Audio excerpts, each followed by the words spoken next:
Additional information about our license and MIT Open courseware in general is available at ocw.mit.edu.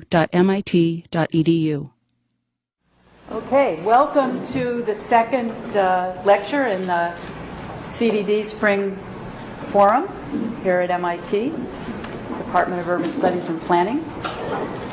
Sensing Place, Photography as Inquiry. And before I introduce our speaker for tonight, Camilo Vergara, I want to remind you all that Lou Watts will be speaking next week.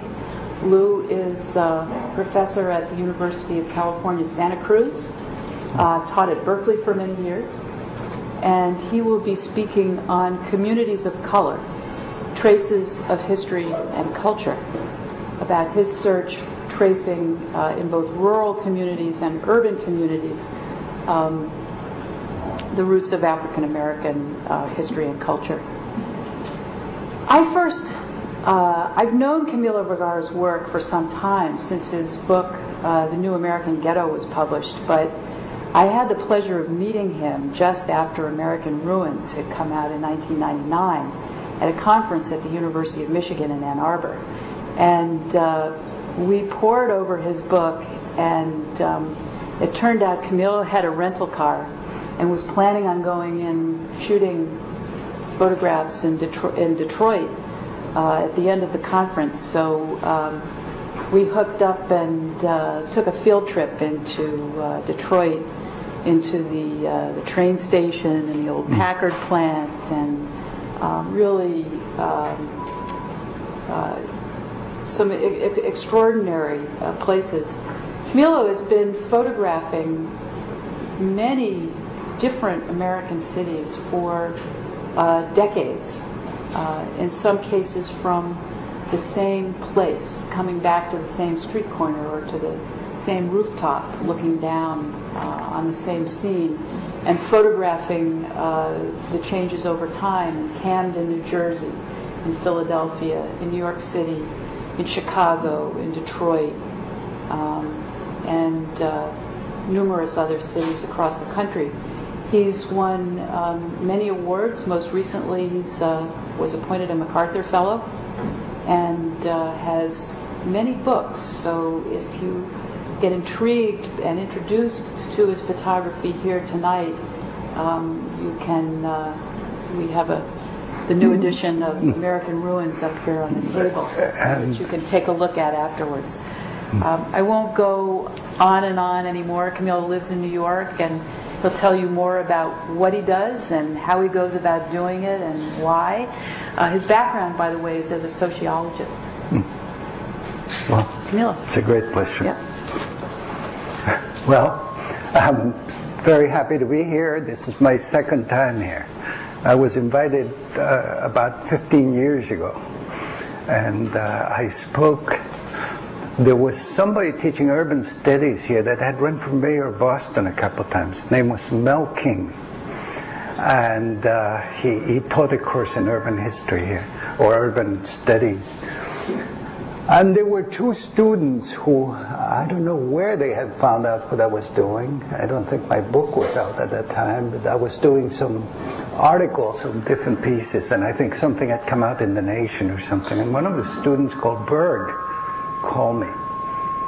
And I spoke, I will never forget, because it was like an amphitheater. And it was all packed, and there were students standing up in the back, and it was, you know, almost like an operating room, except that it didn't have a cadaver there in front of me.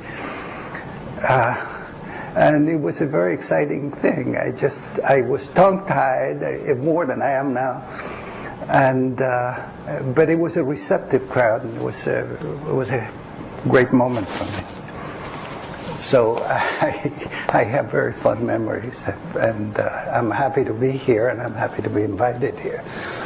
I will briefly try to set up this idea, this website of mine, and what I'm trying to do.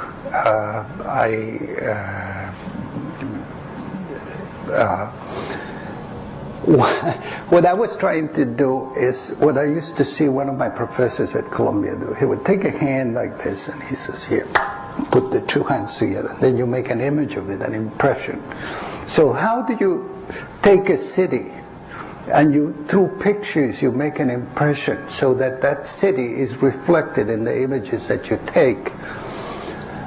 You realize that most images that make it into the history books or make it into the planning books, the different sources that they come out, they are either, from the city archives, they are either from union archives, they are from the newspapers most often, and they have to do with events, so that they don't, the city, the way cities happen, the way their ordinary life, the way street lays down, is not something of interest. Oftentimes, when it was of interest was when the city was first built. So you wanted to show how the main street was growing.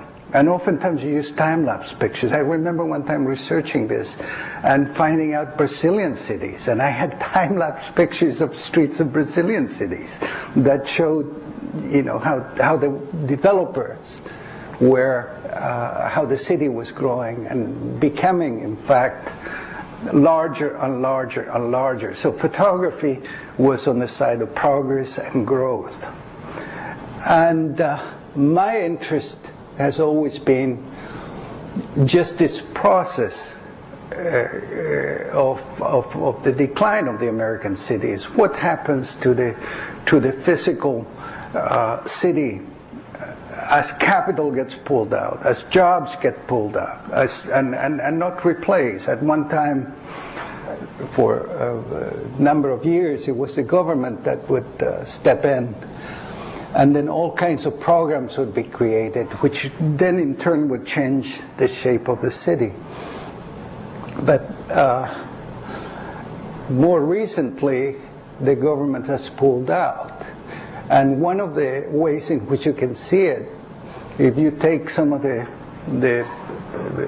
most popular, most famous, or better, if I could say so, urban history books, and you look by times, the times to which they go. The books are more recent. If the books cover the last 10 years or so, you look for in the index for the number of times state and federal government shows up, and you see that the number is much smaller than what it was for books that deal with an earlier period. So, with that said, as a photographer, there are many photographers that have photographed poverty. Poverty being a separate thing that photographing a city. Poverty the photography of poverty tends to concentrate on the idea of a person who happens to be destitute. That never appealed to me because human beings don't change very much. I mean, they change in terms of the clothes that they wear, but it's seeing a poor person from the 19th century and seeing a poor person from the 20th century is something very similar. What really interested me was the background of poverty. What was behind this? What was behind people, and then the environment in which they live, because that has changed. That goes from changed very dramatically. I mean, for those of you who used to be familiar with the high-rise projects, you can go to a city like Chicago today and look for those high-rises that were stretched for, in the case of the Taylor homes, for about 2 miles, and probably you find 1 or 2 examples left, where there were 40 or 50 big towers standing up. So it's this landscape that I intend to, I have documented and I intend to present to you today. And what I have done, the form I'm trying to present it is by showing you photographs of the city of Camden, which is a city that I have photographed since 1979. This has done with support with the Ford Foundation and working together under the sponsorship of Rutgers University, who happens to have a campus in Camden, in association with a historian of Camden whose name is Howard Gillette. And he's just completed a book called Camden After the Fall. And he's done a very concise introduction to the website where you get the major figures and the major changes that Camden has gone through. The Camden website is invincibleCities.com. And the Invincible Cities comes from the fact that Walt Whitman used to live in the city. He died there in 1880. And his house is still there, and his mausoleum is still there, and you will see it in the pictures. So what I like to do is to start with the photographs, show you the photographs relatively quickly, and then if possible to open up for questions, because I found that in several places where I have given this presentation, the questions at the end after the presentations become much more, the whole thing becomes much more interesting. So we start with a photograph of the inside of a factory. Now you will see 4 or 5 like this in the website. And what was very interesting is that this was a chemical plant. And this chemical plant called Hollingshead in Camden became for someone like a little art gallery. And in this little art gallery, I selected this eye to open the website. It's like the eye of the photographer, but it's the eye of the photographer within a factory window. And the idea of deindustrialization and the post-industrial city sort of come together in some way. Let me just see. I started taking pictures of Camden, and this has been my policy since the very beginning of this attempt at getting a replica of the city. Is whenever there is a high point of view, I make an effort to go to the roof every time I go to that city. And this has been my purge. So year after year after year, I would go to this building, which was a building that was built in North Camden for the purpose of providing a different type of housing and a better type of housing and a more secure type of housing to the people who lived in those row houses that you see below. So the idea was to keep the people in Camden and to stop them from going out. So I did that. I went to that building, to that same corner. You see the largest grocery store in North Camden. It's right on the it's right here where I'm pointing.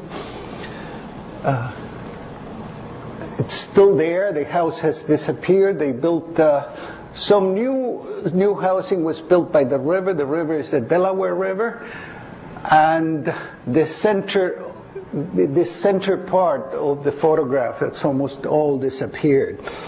Camden lost about 40,000 inhabitants and now has a little under 80,000 people living there. North Camden was a very, very densely populated area of Camden, and there were factories all around the place. You could walk from here and work in a place called RCA, which during the war employed as many as 25,000 people in something like 20 buildings, and you're going to see one of the buildings was saved, and you'll see it at the end of the presentation. So you see that there is some new housing being built, but many more are disappearing from that central area. Let me just see. That's the last of the series. The river in the back is the Delaware. That's the one that Washington crossed. And we talk about images as a source of discovery. This is the house that was standing right in the middle of the picture that we saw before.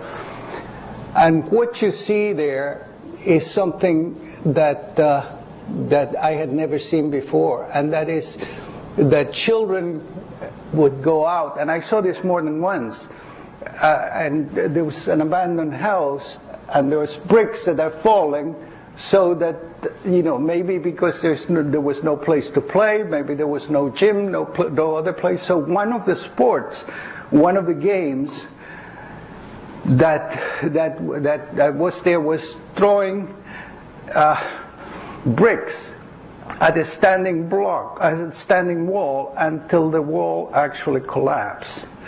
And I thought, this is part of my idea of the knowledge that you can acquire about the city, that unless you live there for a long time and unless you take notes, it will always elude you. If you deal with secondary material, it would never get recorded.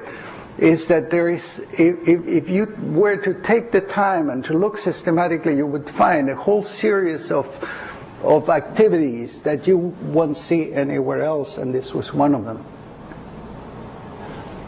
So how a street, many of these images, I have taken them year after year after year. I could show you this 15 times, taking over a 20-some year period. The first picture is in 1979. What I found, you know, sort of mesmerizing was the idea that a city could disappear. You know, here the city is more or less complete. Some of the houses are boarded up.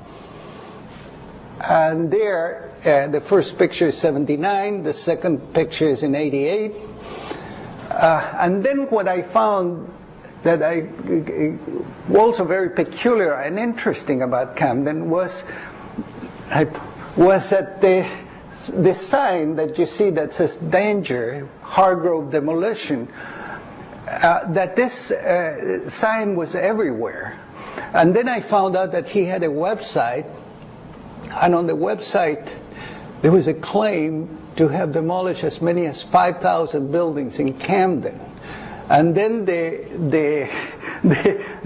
I came to the realization that instead, in the city of Camden, instead of having a master builder, like we did have in New York with Robert Moses, we had master builders. And maybe in other cities that have suffered and have been taken down so much as Camden, I don't know if there was just one person or one company that has done most of Detroit. It's probably more than that. But I think this whole process of taking a city down, it's almost as interesting as a process of building a city. And I think it's also a process that's worth studying, because, and here is something that impressed me very much and came to my attention a few months ago, was a report that came out of Fannie Mae, I think, and it was written up in one of their publications about what were the 10 most important forces acting on the American city up to the year 2000, and what were the most important factors that were going to be present in the American city for the next 50 years. And one of them, in which a group of 150 historians and planners and so on agreed on overwhelmingly. I mean, it wasn't like 50-50 or divided. It was that we were going to have a permanent underclass, and they used the word permanent underclass. Well, if we have a permanent underclass, we're going to have permanent Camdens. Just so, it happens to me all the time. And if we're going to have a permanent Camdens, we may as well get to know them, because they are part of what the country is all about, and they are part of the history of the country. And I also think,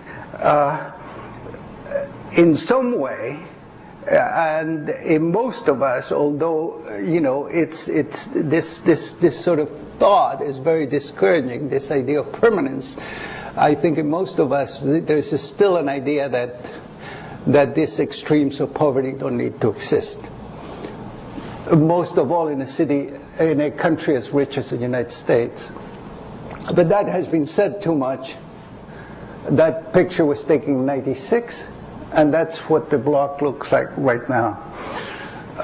The pink house on the right was of a lady that you see here, and she happened to be very secure, and she had this very nice apartment right there on that block where everything was collapsing. And one time I asked her how, and she said, well, there are 4 Latino policemen in the Camden police force, and the 4 of them are nephews of mine. So they would take a break and come and have a cup of coffee with her, and so everybody left her alone. She died very recently. That was one of the most important corners in Camden. The street was called Broadway. There were big theaters right there across the street, and this is in decline. The year was 1981. The next photograph was just taken. So this is the process, the dismantling, the taking down of the buildings. And that's a view of the same building with a person that's waiting for the bus. But it sort of reminded me of the views of ancient Rome, where you had the shepherds in front of the Colosseum or some of the classical buildings, and there was that disparity of lives and you know, the context in which they were placed. Over the years, I've seen the effort. The bank is now a church, and I have seen the effort that the church has had to go through to be able to paint that immense building. So it took them like 5 years to do one side, and then they tried to do the other side, the main street side, and they still haven't gotten to the top. The buildings, areas become adapted. Like this is the end of the sort of normal state of this corner of Broadway. When it was before, it's one of those corners that typically got killed by the malls. And there was a mall in Camden called the Cherry Hill Mall that attracted most of the businesses that were on Broadway. So that the appliances and television stores went over to the mall, and the hat shop that's next door, maybe there's no hat shops anymore, and the drugs and all of that went there. And now the area became, that's what it is today. The first one was in '79.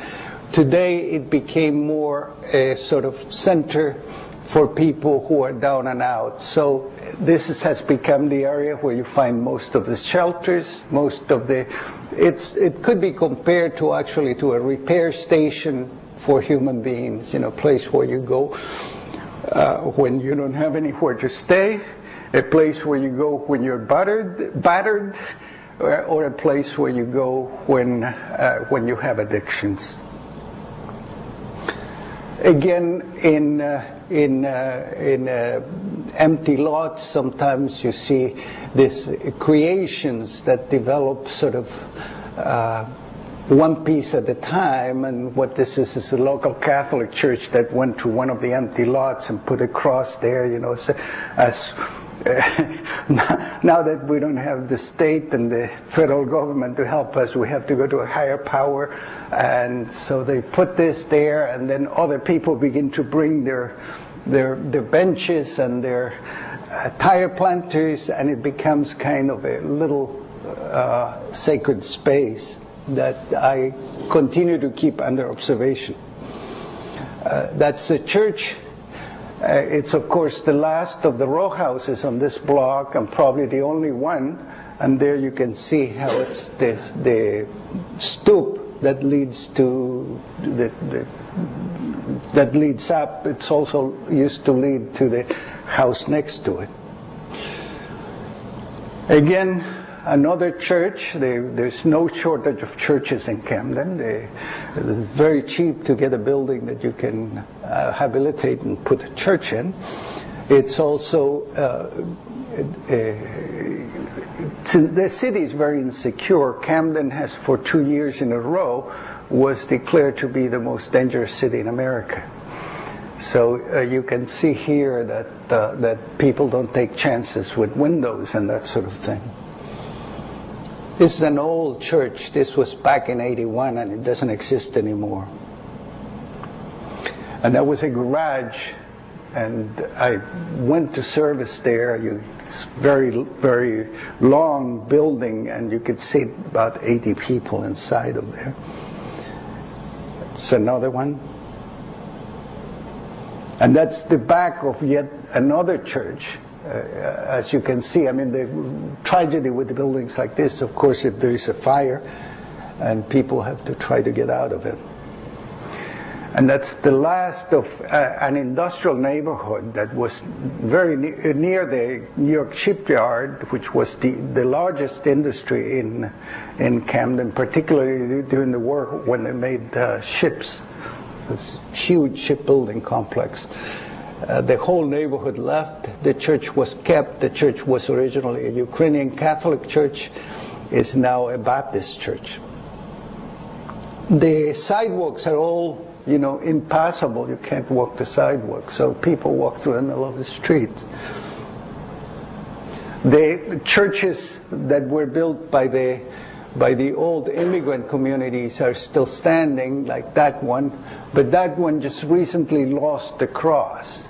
One day the cross came tumbling down, and it's a huge church, so you can imagine that that cross must have caused some commotion when it came down. Areas like this are selected for a certain type of billboards that you see all over the neighborhood, and it's billboards like this that you don't put in any other neighborhood except the poorest neighborhoods in America. I saw this billboard in Newark too, because it was a New Jersey billboard. That one too. And that's the most recent one. It's sort of ironic because you look at it and it talks about paying and helping the children, and it's literally in a place where you know, the idea of money, it's such a rarity. So again, that's a police raid in a block. It's what happens. I remember in New York during the heyday of the crack, you know, back in '81 or '82, people used to storm a building. They would just the police and the state police and sometimes the FBI would come in, and they would seal a building and then go like 200 at a time into the building, and people compare them to a sort of an earthquake or something. And this is in Camden, where the block is sealed, the vans are all lined up. You see 2 or 3 lined up, vans lined up, and then people who have an arrest warrant on their name are then taken on the vans and then taken to prison from there. That was a picture that I just happened to walk into looking for a higher point of view. I went into the 2nd floor of an abandoned house, and there she was. My first impression was that she was dead, and then I just went to get the cops and say, and actually she wasn't dead. The memorials, you know, which had the reflection of this violence. I mean, there's always a new crop of memorials. And in this case, a stop sign becomes a memorial. This is on Broadway. In here, it's 4 of the local boys that you know, they become sort of towering figures in the neighborhood. And the fact that they were memorialized in this way so infuriated the local Catholic priest that he came with paint and roller and painted over this figures. And at the same time, a whole group of drug dealers from North Camden came to scream at him while he was painting over this. That's a more recent one from East Camden. And this is one that it's almost like the masterpiece of the genre. It was featured in the New York Times about a year ago, and the reporter and the police and a policeman agreed that this was sort of a gem of a mural. but at the same time they said, well, it has to go, because it glorifies the trade. That's another one. And then the city has all the signs that have been left, from the times when Camden was a city like many other cities in America. And there are signs like this. This is a store that, for some reason, still is functioning.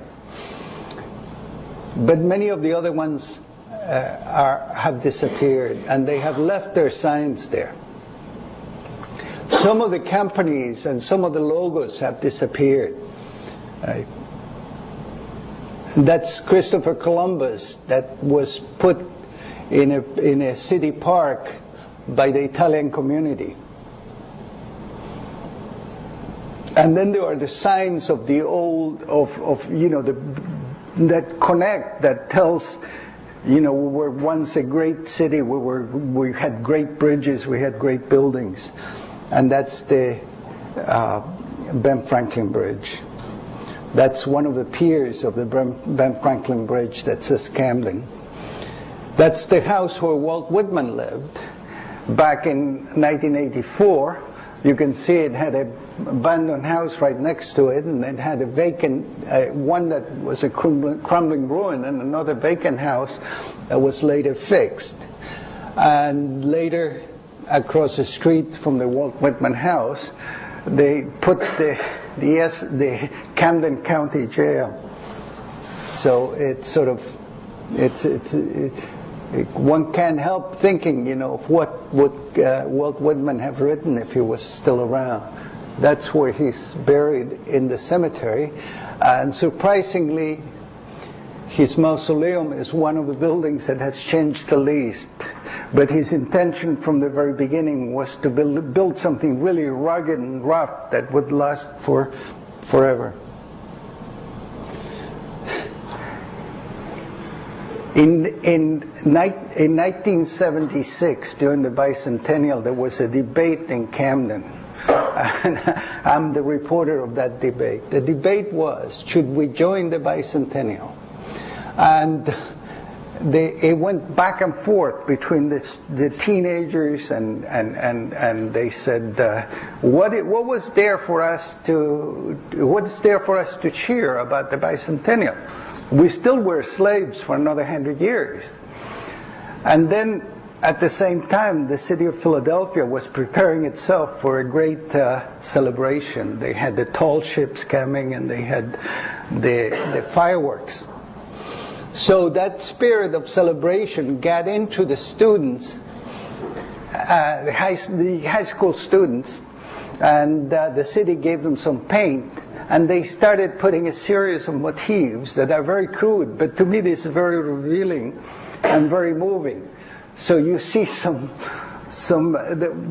date 1776, the horses, some pictures of Indian maidens there, and then some African American fighters, fighting during the Revolutionary War, an eagle that got eroded there. And here you have the African American worker, and at the same time the famous civil rights photograph there that has been superimposed. And that's a detail. And that's all there is left of that. It's the old flag.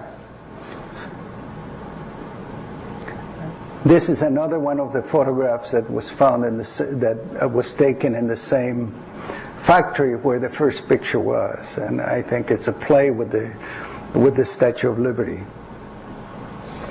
Some buildings stay, and I think this is what this one of the things that I find very interesting is it's a few people managed to make the transition. As the city made the transition, they stay there with their businesses. In this case, it was a couple that had that bar, but they continue having that bar even though the neighborhood around them changed completely. So even though it was a white neighborhood of Poles and Ukrainians and Irish, it changed into an African-American neighborhood. But they were there, and the business continued to thrive, and everything around them sort of disappeared. So here is this bar, one of the strangest bars in America, that is in the middle of nowhere, and it has, sometimes you find around it almost the whole lifestyle being built. If you go a summer day, you find people barbecuing all around there, as if it was a city park. If you go in the winter, you find people selling such things as socks and cigarettes and so on. So another one of the things that it's left behind that stay there, and that's a store in Camden, and that is a place that sells religious objects. Mostly to a Latino, would you say, to a Latino clientele. That's part of the eroded cityscape. That's what, you know, what some of the streets, or many of the streets of the city look like today. A house that has been sealed there and sort of preserved, standing, almost blinded. One house, and here is something that that I do want to do, follow through this. What happens when there is one house that is either attached to a house that is abandoned, or where, like in this case, is attached to several houses that are abandoned? How long does it continue? What happens to the people inside? How do they perceive their situation? What is, you know, if I go there next year, if I go there the year after, will they still be there? Will they sell the house and give it to, you know, to somebody else? Again, here is one that is occupied and is tied up to all those other houses that are scheduled to be demolished. You can see the sign there for demolition. Those are houses that will go very soon. Part of the reason why so many houses in this particular area are going is because the land itself was polluted there. Much of that industrialization, the heavy industry that took place, that was there and thrived, polluted the land. And depending on what the pollutants are, sometimes that can take 7 years, sometimes longer than 7 years to clean. And it's really a major undertaking. So this area is all going to be cleared, and you know, the cleanup period is going to start. The houses start peeling, you know, so this is the sense, you get the same sense in Detroit, in many of the other American cities. And then you start getting the older skins.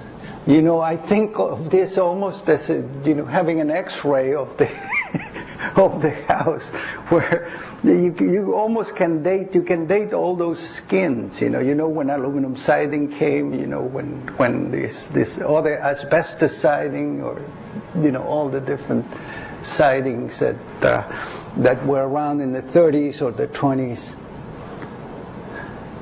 That is the case of a woman that had to live with a vacant house next to her, and she had done so for 7 years, and in 7 years the house was still vacant.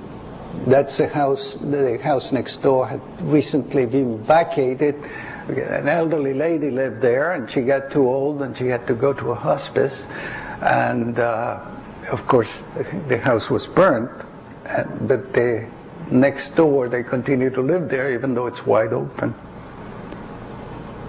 It's a similar situation here and here.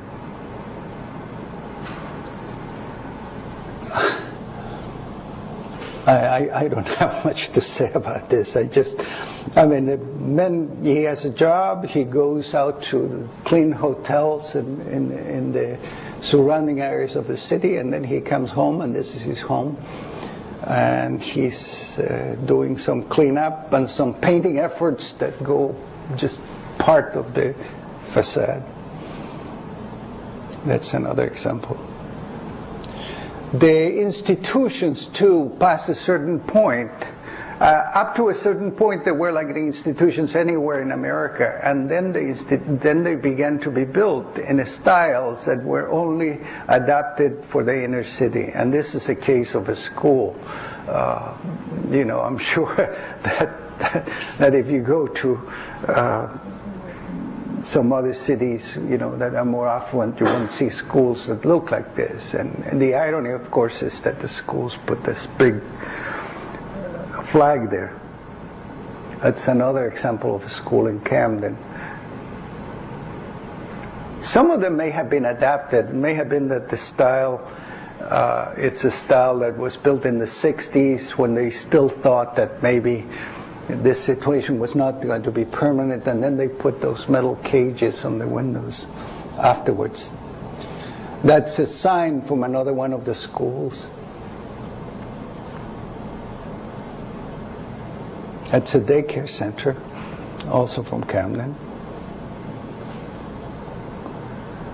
And those are the leftovers of industrialism. There was a smokestack that was it's been demolished since then. The house is not there. It's a picture back in 1982. The interior of a factory that's first used to, it was a chemical plant, and then later is used to store materials, and then that's taken down, and what they do is they use it as for paper recycling. The top of buildings are used as antennas, you know, to keep cell phones going, and this was this drum antennas that are not used anymore, not in use anymore, but now you don't take them down, so they stay there. There's this sort of cumulative sense where you take layers of antennas, so you go into the different type of antennas today, but the old is left there. That's an extraordinary sign insofar as you're trying to sell some property, and it seems to me that it's more to discourage people from buying it. It's in an area that is polluted, and finally the homeowners had to make a deal with the city and sell, and this is what their blocks were like. That's a view of one of the houses not far. And also in this combination between what is left there and stays there, you know, like the drums in the building that we saw before, the boat that gets there, that somebody back 20 years ago thought, well, I'll buy this boat, it's cheap, on my spare time I'll fix it, and then it stays there because once he got it there, it was vandalized, and he realized that it was going to be much harder to fix it, but yet stays there. Gas stations. This is a whole street that was closed, you know, because the whole street was contaminated. There's just one house that's still occupied there. And the trees too, you begin to think this is probably the most beautiful, these are probably the most beautiful trees in the street, in the city. They make a canopy over the street, and all the houses are going to be clear from there, and I don't know if the contamination affects the trees too, so that the trees will be demolished too. That was the old Carnegie Library, the Camden Free Public Library, that was put there in 1904, and then it was abandoned, and it had trees growing inside. And there you get a sense of the sort of elegance that was there in that library. That's what it looks like today, as there's a plan to refurbish the library and put it to use again, you know, if it doesn't crumble altogether. There are fields that are full of the machinery that was used, in the heydays of Camden. You can almost study a history of old machinery just by going to the junkyards of Camden. And these claws are part of I believe, of a crane. The city that used to make chips now takes them apart, and then the metal from the ships is exported to China, where it's used to build new products. That's another one. Camden has these huge areas that were one industrial areas. Now they are full. They're junkyards. So the city has become not only the transition has been from production to this the junkyards, but also prisons have been built in Camden. There have been 2 large prisons, and in addition to that, there's been Camden has become the place where the sewage from the suburbs is treated. So in some of these neighborhoods, particularly the one where you saw the sign before, if you go around, the smell is almost unbearable sometimes. See, this is a truck, with all refrigerators and the like are being taken to one of the junkyards. That's the prison, that's the state prison. Not to say that there is not still some sort of everyday normal life. I mean, there is a police athletic league, and the kids play soccer there in the fields. There are places like this trailer park, which to me was extraordinary, because it was the only place where I saw probably 100 or more than 100 units, none of which was abandoned. So here the trailer park, which usually is used to, to despair neighborhoods, it's somebody from a trailer park, was the good neighborhood. That's a Hope 6 project in Camden. The old projects that were demolished.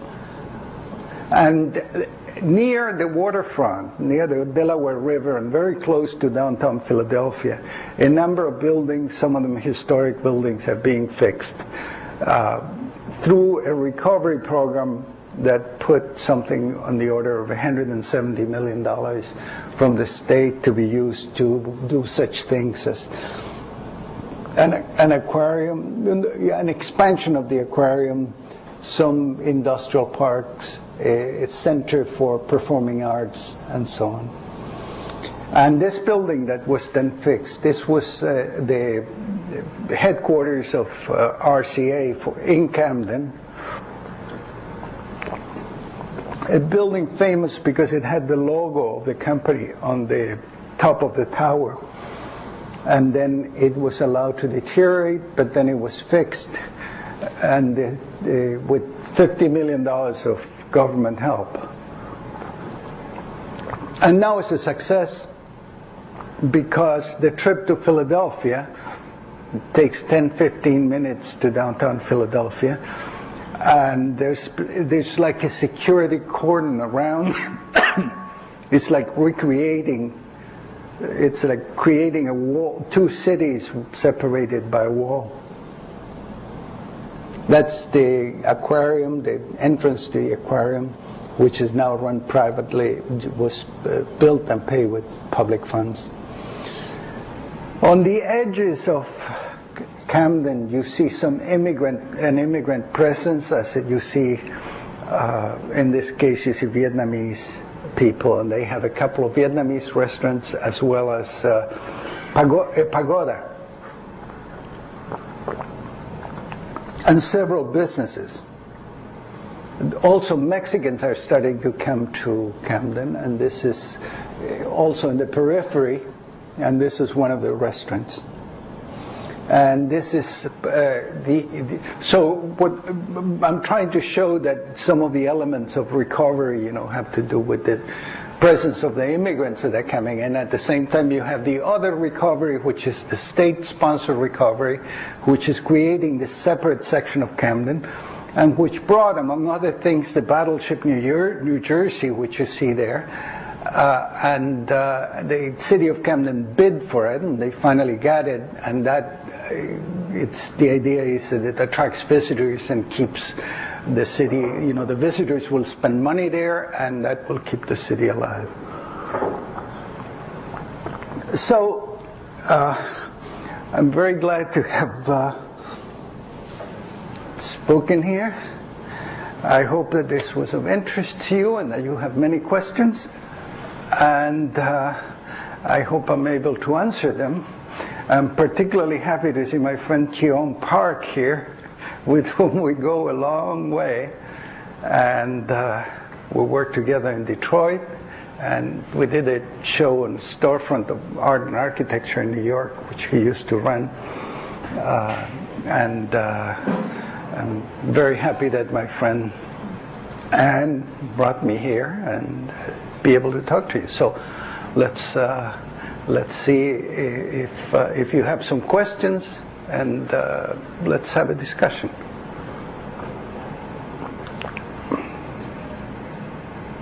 Go ahead, Larry. The power of your narrative on Camden is really quite immense, and though what you presented tonight was in the end balanced by some of the more positive things, it would have the overall effect of documenting decline of the city. And my question is, do you want your work to be perceived that way, as opposed to photographing the city in terms of its coping mechanisms and the efforts that people have? Given that photography is such an important way to image and re-image places to those who don't visit. Yes. Does it concern you that people would come away from your work feeling more despair about Camden rather than looking at those images that you saw towards the end? And what is the role of a photographer in caring about the future of a place? When the story is in part one of destruction and decline? Well, I think it's a fair question, and it's a question that I've been thinking about for a long time. And, that's why I preceded my presentation by quoting that survey of historians and planners. And by quoting by starting with the idea of the permanent condition, I think that the main role of somebody that is to see and report has to be to do that in a form that is as complete as possible. And if nobody else is going to report these mechanisms of surviving, which are often mechanisms of decline, because, what if in the case of the Packard plant that used to make automobiles and used to make engines for planes and so on, you come one day and they have 50 or 60 different outfits, one of which has old shoes to export to some place in the third world. Another one has cardboard. I mean, there's a downgrading of function there. And it seems to me also that some of the ways in which we've gone about, trying to get the capital, the force, the vitality back into the cities have not worked and are not working now. And the people who keep on talking about the metropolitan area, they should be a metropolitan area. I mean, you don't see any eagerness in the suburbs to say, look, I'm going to share my wealth with you. Sure, taxes will help to pay something will help to pay for better schools for Camden or something or other. Because if you do the math, you realize that the metropolitan areas and all of these areas, they're very affluent, and it wouldn't take very much to improve significantly the conditions of Camden. Yet the moment you start hearing the politicians there, the way they defend their money, their turf, the way they don't want higher taxes, you don't imagine that is ever going to happen. So then what are you left with? Well, what you're left with, it's a powerful weapon, which is the internet. And then you sort of have to go into forums like this and say, look, look at my website, and the hope is that somehow, it may not be it may move someone that it's not from the immediate area, it's not from the metropolitan area, it's not from across the river from Camden, but it may be from thousands of miles away, and say, look, there may be something I can do in this city. I mean, in some ways you did it. Kyung, you went to Detroit and you were there and you tried to start something in Detroit.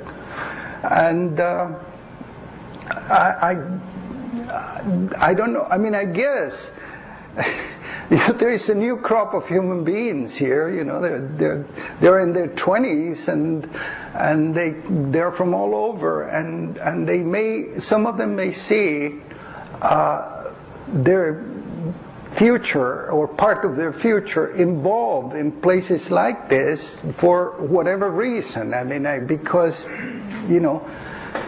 one way to introduce them to these places is through the images. Whether that's going to work or not, I don't know. I mean, of course, it's kind of a wild statement, to say, sort of not very realistic. But then again, what else is there? What's your view? What do you see the future of this place is like? You think Gary's going to get any better? Detroit? Within the next 5 years, let's say, or 10 years. I guess the only question is whether, if part of the goal is to attract people to care about the places, how does one reconcile the most powerful and well-disseminated images being more about the story of the decline, albeit with a fair amount of coping mechanisms, versus the attempts to focus on the efforts by local community groups or other efforts to reinvest in the places. Do you feel that by becoming the self-appointed documenter of the city in a way that goes beyond what others there are able to do by the virtue of the quality and dissemination of your work, are you moving that city in the direction that you'd like it to be, or does it run the risk of scaring people off from investment in They already are, Larry. They already are. They're out of it. They are not. The money that's coming in, it's government money. There is a company called Cherokee that wants to tear down and get 1,000 people out of their homes and build 5,000 homes. But it's a program, I mean, every year it gets postponed, one more year, and we don't know what the impact of that's going to be. I mean, to sort of create that ribbon by the waterfront that is separated from the sort of core inner city place. I realize it's a tough question, and I don't have an answer for you, but on the other hand, I mean, somebody has to tell the story of the sort of nitty-gritty of decline. The story of what it's like if you have your home, if you clean your front yard, if you put your plants there, but you still have an abandoned house next door to it, and you still live with the fear that that's going to catch on fire and burn your place, and you probably can't sleep very well at night. I mean, you see, whether it's the whole idea of being able to do something which is perfectly balanced is it's of course unreachable, and you know, for one person it's a very difficult one. So in 30 years of photographing Camden, there's never been a case where that one inhabited house next to the abandoned one has been followed by a rehabilitation of the one next door? I'm sure that's happened. I'm sure it has happened. But you see, what happens, and I think this is when you use images as a source of discovery, is that you discover the questions too. And I tell you, it took me 29 years to realize that this is a way in which a problem was being posed in a very stark way. And that it could be, it can be done, that someone can do a very beautiful piece of research because the places are there, the addresses are there, and then we would find out the answers to what you're saying. My job is kind of put it in front, you know, here, this is one thing. I think that also restores the dignity to the people who are still there and holding out. You know, I mean, most of us would have left. Right. But all I'm asking is whether you did ever find a case where those people who are holding out were rewarded by reinvestment next door, as opposed to the building falling down. Well, I guess my answer in a roundabout way is that I've been slowly trying to get to the usefulness of this approach, you know, rather than first you look for an impressionistic way and say, look, this gives you an impression of what this is, and then you start doing the systematic way. And now this pairs struck me as being something very powerful about a year and a half ago. So I'm sure enough, the next time I go to Camden, I'm going back to all those addresses. I have about 20 addresses or more than that, and then I will know some of the story. But you see, I'm trying to invent a research tool all by myself. And I'm not... Great examples to work with. But can I ask the gentleman a question to him? Why are you... I'm not quite sure what you're trying to get to, but maybe I could ask a question turning it around the other way and say, do you think it's better not to photograph and present these things? Oh, no, not at all. I just, what I'm trying to understand is what is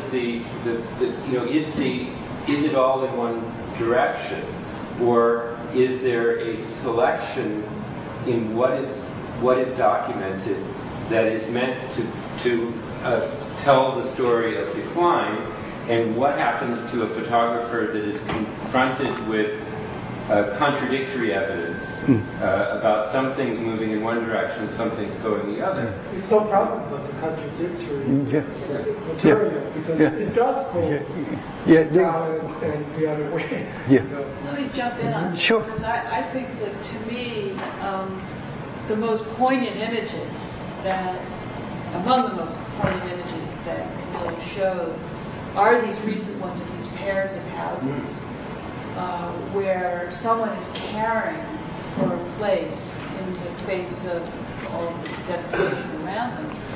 And these are recent photographs, and essentially the question that I want to ask Camillo is to describe a little bit about how you choose the places where you photograph, because I think you must think very deliberately from the beginning about where to go.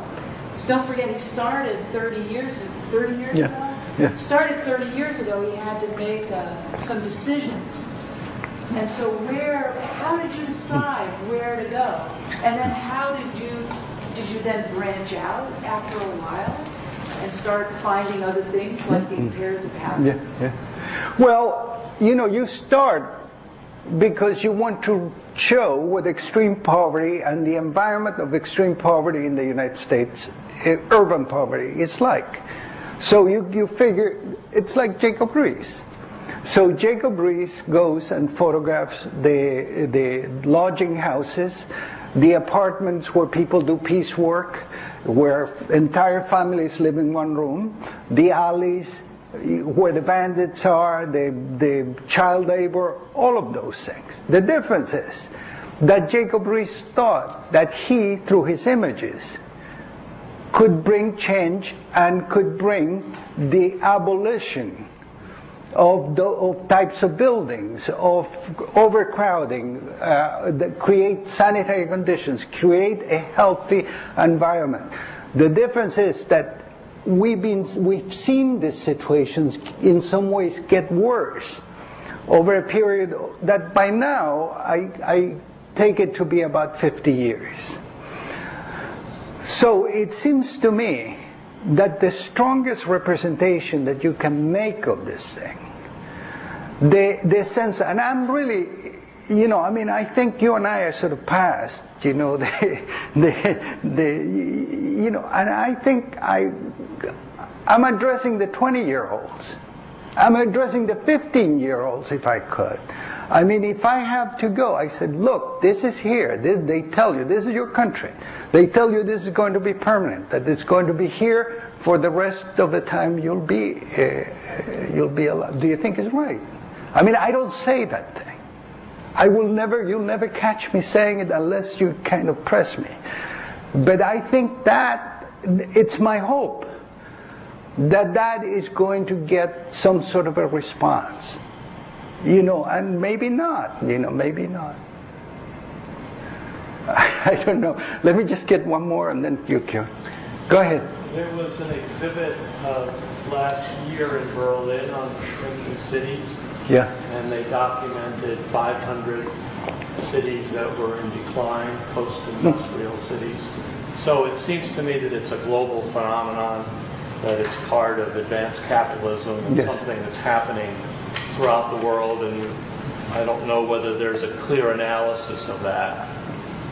Part of the exhibit, though, had similarities to what you've been doing, in that it was almost like an archaeology of decline. Yes. So you saw the effects, you didn't see the response, so it left you feeling, you know, not quite clear about the direction to take. So I guess there's this issue, which is what I guess Larry was raising here, of the degree to which your images promote struggle and a sense that you can respond on different levels, versus a sense that this is something that's beyond you and you best find your way outside of places like Camden because it's a very difficult struggle. So that's one observation. The other is that there really is this, you know, effort with the Ford Foundation and the city and the state and the reinvestment fund and others to try and do something there. But you don't really have an honest dialogue about the effects of those kinds of efforts. What's really working, what isn't working, what have you learned, all of that. So in the places like Camden and like, I think there's Sandtown, Winchester, and Baltimore, where there's been this big effort to turn around a really distressed place, you don't really see what exactly has worked. So that's a little bit, you know, in terms of those of us who want to do something about this are always kind of left feeling that there's a big thing here to be dealt with, but the lessons learned are not necessarily drawn out. And I think you've documented what in fact happens if nothing is done, but you leave open whether or not anything can be done. Oh, I think that's fair, and what I find, what interests me is to try to the utmost to make the places understandable. In other words, I think what you say, and Kyung was involved with the Berlin project, you know, I think having an involvement with a place of 26 years allows you to be able to follow certain stories, and those stories will make people relate to the place. I mean, the stories sometimes may not be stories of great achievement, you know, just putting a few paintings on a block or two of Broadway in Camden may not amount to very much, but it's certainly illuminating in terms of what was like to be a teenager growing up in Camden, and how do you respond to this situation of obviously living in conditions of extreme poverty across the river from what looks to you like a thriving center city. So it's how do you relate to it? You see, to me, the great problem with these cities, you know, and I think it's just as true of Gary in the end. I mean, I think Detroit has gotten some interest, but there are many other cities too that have like walls around them, so that what happens there just doesn't count. It doesn't make it. It's not there. It's not in the books. So it's that vacuum that with whatever I can do, that I want to fill up. I want to say, you know, look, you know, this building is from a time when Camden was like any other city in America, you know, when it was quote unquote normal, you know, but then things like this happen as the time progresses. And of course there are reasons for that, and there's much more than what I can say that other people can say. But I'm making a pitch. I'm also saying, and I'm glad to do it here, that this is a legitimate course of study. And I'm happy that for the first time, people like Tom Segru and Howard Gillette and Robert Self are taking these places and are writing monographs, you know, about Oakland, about Detroit, about Camden, New Jersey.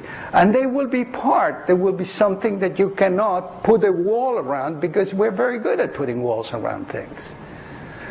I'm sorry. You like to, let me just. And I'm also a photographer, and I've done several cities.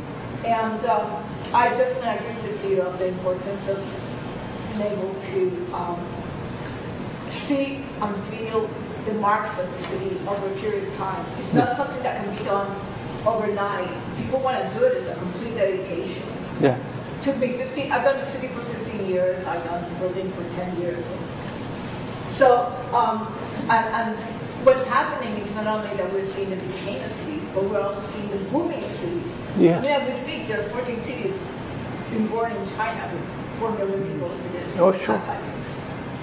And so it's the marks of immigration, it's the marks of culture, it's the marks of, and that's what they're photographing, whether it's poor, it's rich, it's wealthy, it's a suburban, or it's an imploding neighborhood, whatever it is, it's just a mark. And it should be photographed and be taken for what it is. Yeah. Thank you. Thank you very much. You want to say something?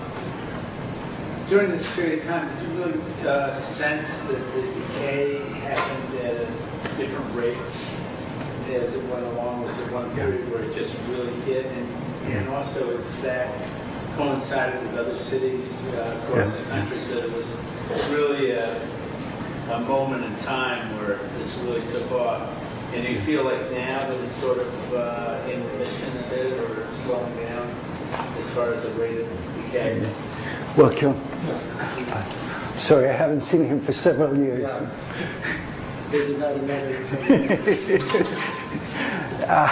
Yes, you know, I think the period of the crack epidemic was one when you saw change happen very fast, and buildings going up in flame and so on. And so I don't know. Sometimes I get that sense, you know, like that block has gotten a form, you know, maybe the new form, you know, of the repair corner for people, you know, with the pizza place and the shelter for battered women and the shelter and the, you know, the methadone clinic and, you know, sort of the new commercial block, you know, the new form of the commercial block.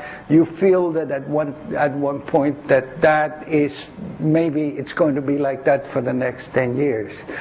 Now, one thing that I didn't say at the beginning, and I know that somebody asked the question, how do I pick what I pick? Well, I pick all tall points of view that I can get access to. So if there is a bridge, I go up the bridge and photograph from the bridge. If there's a tall building, I go up and photograph from the tall building. I also do the major commercial street with a lot of care because I know the importance of those streets. So I do it almost systematically, you know, every block, at least one picture, 2 or 3, and try to stay with that. In the case of Camden, I did the street that had the, and this was sort of insane when I think of it, that the street where the drug trade was the most intense, and that was Bailey Street. So you have a site, if you click on the Bailey Street, you see what a really, a street that had a very heavy drug traffic was like. In addition to that, I either drive around or walk around most blocks, most neighborhoods, most alleys, try to go inside wherever I can go inside. If I can go inside factories, if the factories are open, if they will let me go in, I'll go in. So once you start putting the dots on the map, you know, you get a sense right away of where you know, what you're covering and what you're leaving out. To me, it's also very important, and this, I think, it's you see, when you take the sort of propagandist photographer, you know, let's take, and I say it with admiration, let's take Louis Hine, that said, let's abolish child labor. You know, and what do you need to abolish child labor? Well, you show the injustice of it. You show children and the machines where they work. You look at those pictures and you think, this is terrible. This should not happen. We don't need this to happen. We don't need these kids to be doing this. We need them in school. We need them, you know, getting a healthy air and exercise and all of those things. But on the other hand, you don't see anything else that those kids did. You don't have any idea of what they sang, if they sang anything. You don't have any idea what their homes look like. You don't have any idea if they made any drawings or anything. That's why the drawings, the art, the forms that are created by the local residents are so important to me. You know, that's what those memorial walls that I show are so important to me, because they are the product. They you know, they reflect the spirit of people who do live there, and you know, so that it's building over time. Take care. Have a good day. And you know, those are the basic things that I try to do when I photograph a city. I'm sorry. You go ahead. I see your work very much as being a witness and a taxonomist of a certain class of cities in the U.S. And you've done this for, you know, about 3 decades. Yes. Leaving those two roles aside, or otherwise sort of collecting from your experience in those shoes, what insight can you give us, or what have you learned about, you know, what cities are and what their cycles are, and where their resilience or lack thereof and their hopes could be? That's a difficult one. I mean, you know, people think that the best thing to do, I mean, this I've heard from, I'm sure you also have heard it, you know, that the best thing that people in Camden or in Gary could do is just pack up and go somewhere else. You know, it's, now they're saying it about New Orleans. Of course, they are out.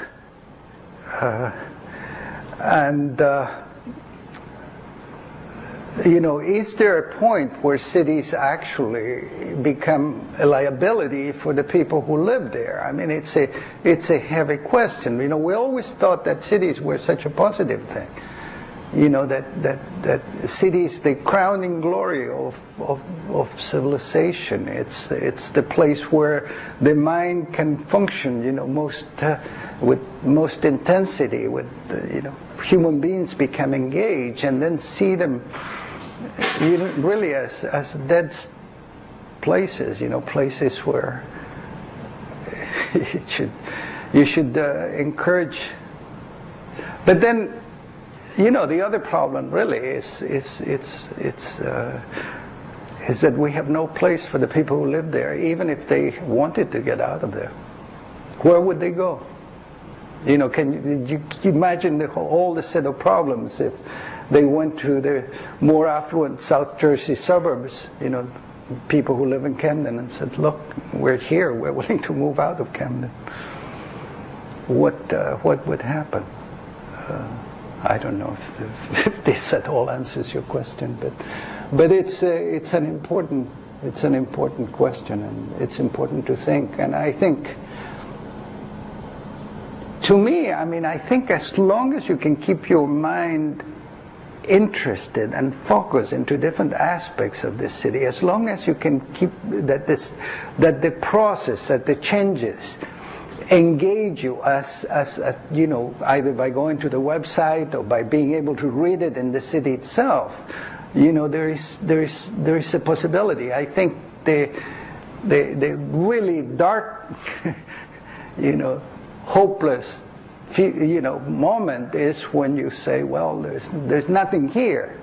There's nothing, you know, not even the stuff that may interest you because it's quirky, or, you know,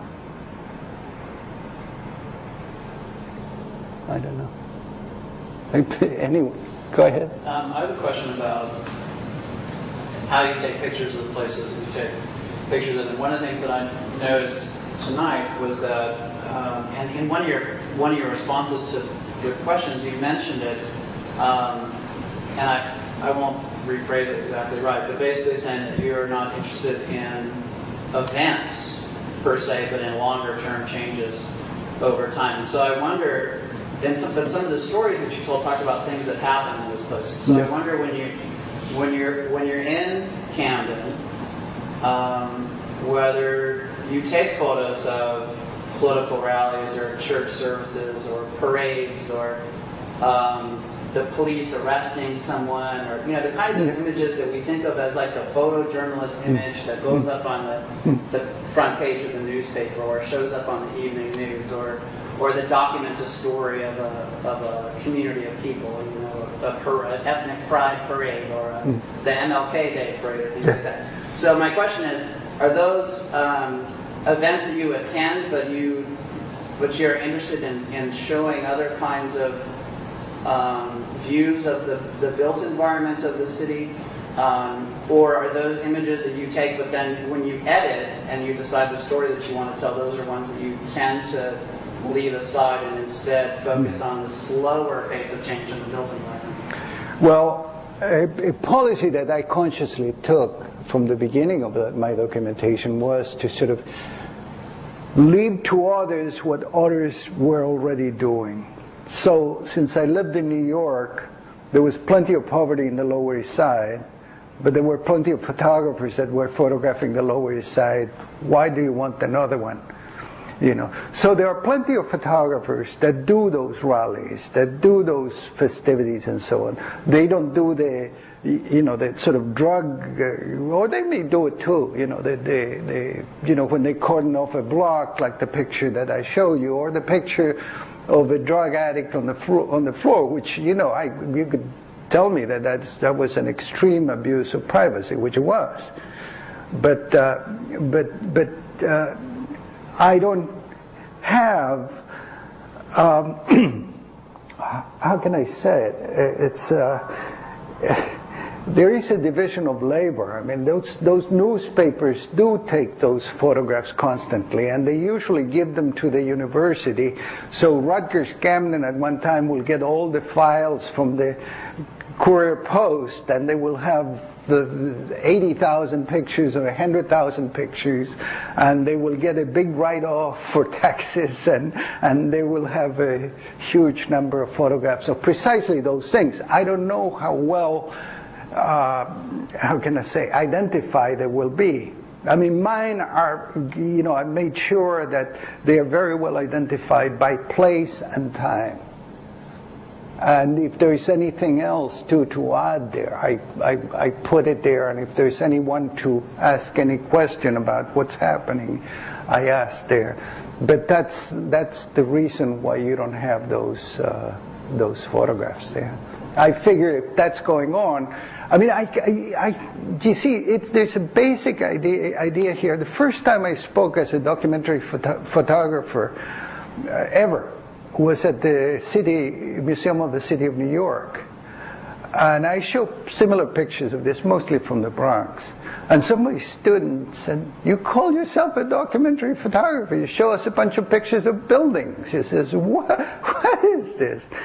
And well, now the answer is the buildings speak for people.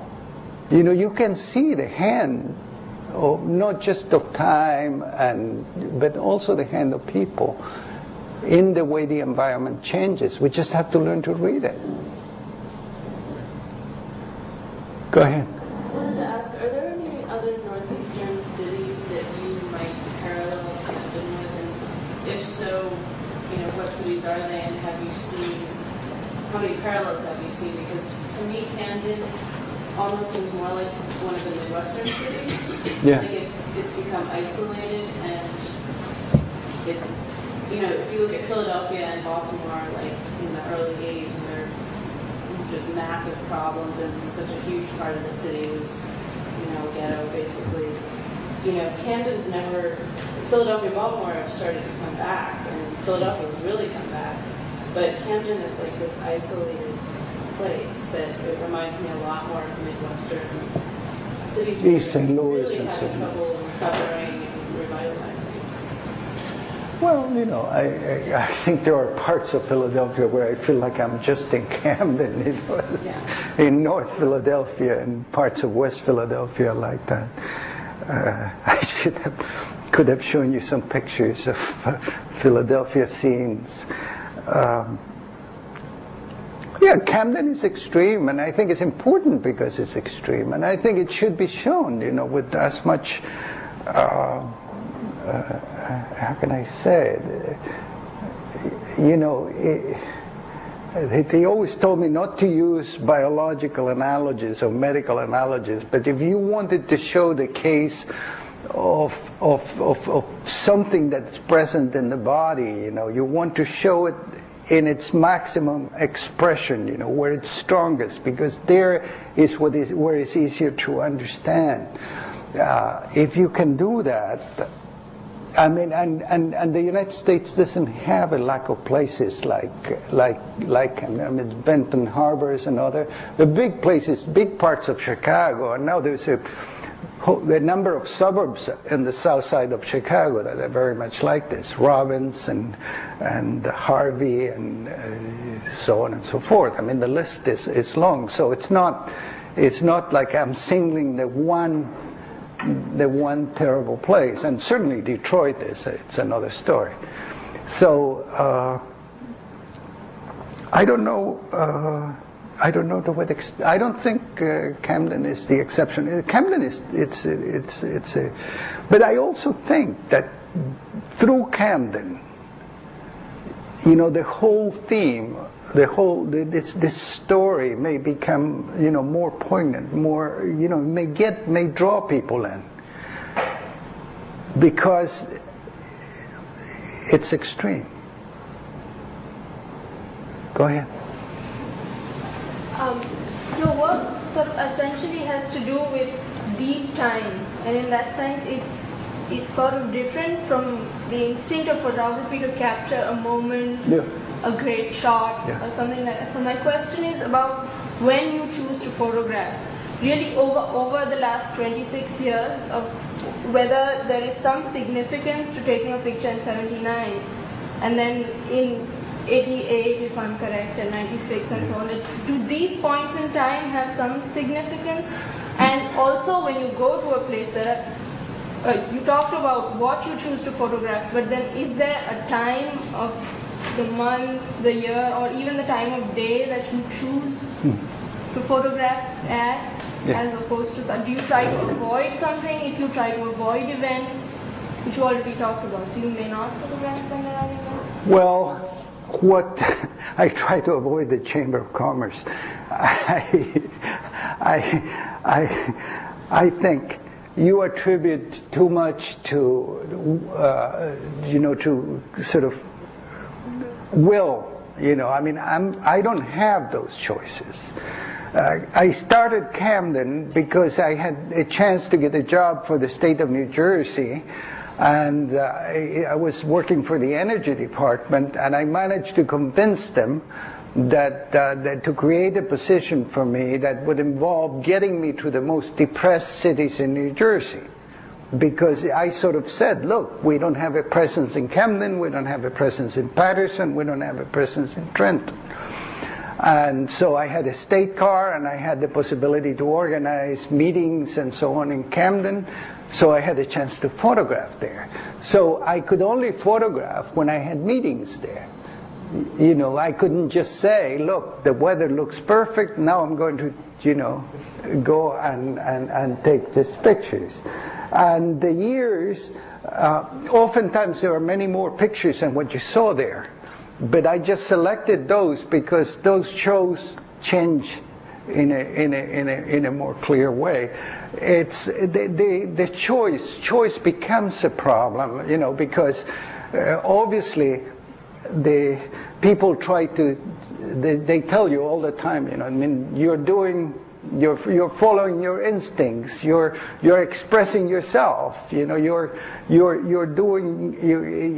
recreating your own private personal history, and then you build the system to defeat that so that people can't say that, because I don't put the tall buildings there, somebody else put them there, and I pick the light in a way in which is not interesting light in terms of, lights and shadows or angles that are really fancy, but I take pictures straight on. Because those are the ones that are easy, make it easy to read the building, to sort of duplicate the building, to give you another view of it. As far as, the using of time-lapse photographs. I mean, ever since the beginning, I had the feeling that the best way to proceed was not to think that one picture would tell the whole story, because it was absurd.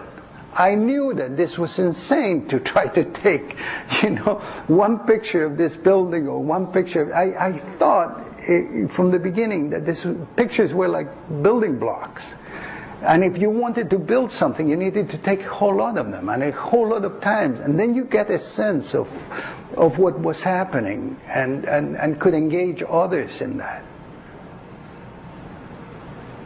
I think this is a good place to end, and to thank you, and also to remind folks to visit Camille Rivera's website, InvisibleCities.com. It's really an extraordinary site in the way that it puts photographs and together and presents them not only in terms of time, but in terms of a fairly sophisticated mapping, interactive mapping technique, so that you can zoom around, find your way around Camden, and then go in and see a particular place at several different points in time. So with that, I'd like to thank you very much for coming and sharing not only your images with us, but your generosity in the last hour answering questions and talk. I'm very happy. Thank you.